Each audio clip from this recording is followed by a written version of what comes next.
ورحمة الله وبركاته.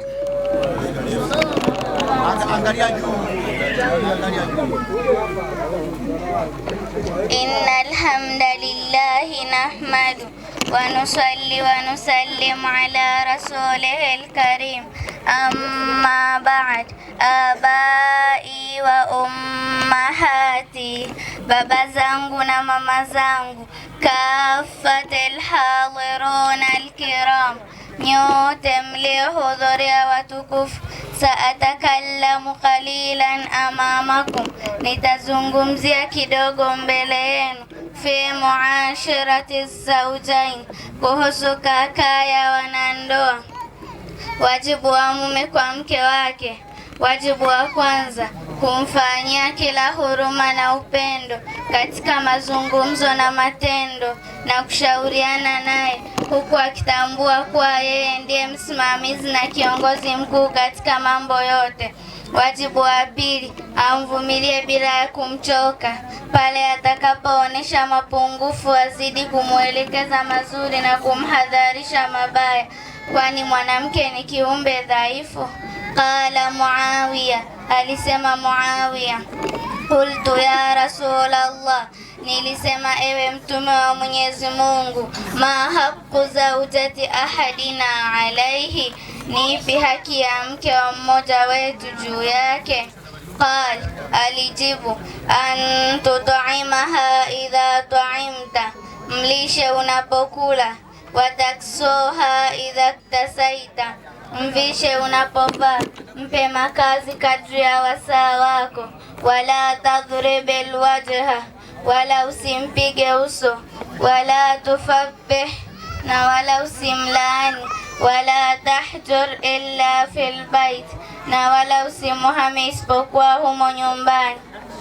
Qala an-nabiy sallallahu alayhi wasallam, anasema Mtume sallallahu alayhi wasallam katika wajibu wa mke kwa mume wake, khairun nisa, mwanamke bora, imra'atun in nadharta ilaiha sarratka, ajitahidi asikunje uso wa hasira mbele ya mume wake.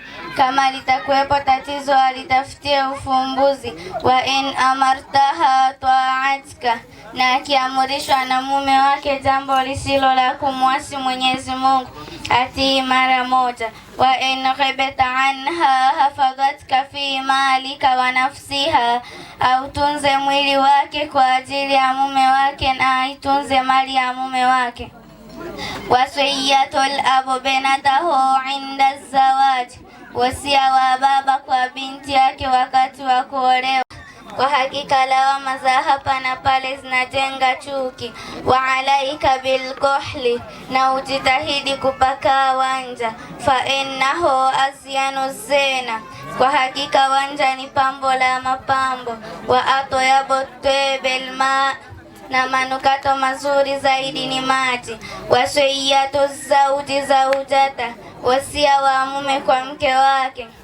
Waqala Abu Darda ili imraati, Abu Darda alimuhusia mke wake akasema, idha raitini ghadibtu faradhini, utakaponiona nimechukia uniridhishe.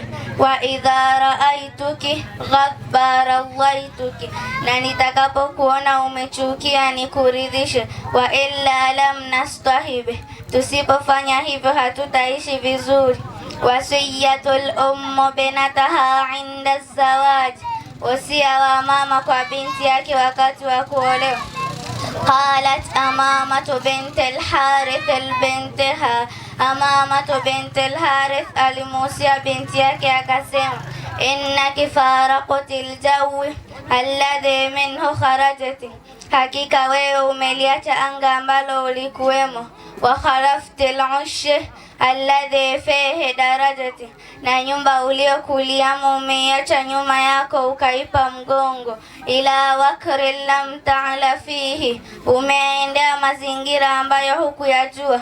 Wa qarini lam ta'ra fihi, na umemwendea rafiki ambaye hukumzoea. Fa asbaha bimilkihi alayka raqiba wa malika, tahamaki mamlaka yake na uangalizi wake ni juu yako. Fakuni lahu amatan yakun laki abdan washika, basi uwe mjakazi kwake, ataibukia ni mtumwa kwako haswa. Allahumma arina alhaqqa haqqa warzuqna ittibaa, ewe Mwenyezi Mungu tuoneshe haki kuwa ni haki na utuwezeshe kuifuata. Wa arina albatila batila warzuqna ijtinabi, na utuoneshe batili kuwa ni batili na utuwezeshe kuiepuka. Amina ya rabbil alamin. Wassalamu alaykum wa rahmatullahi wa barakatuh.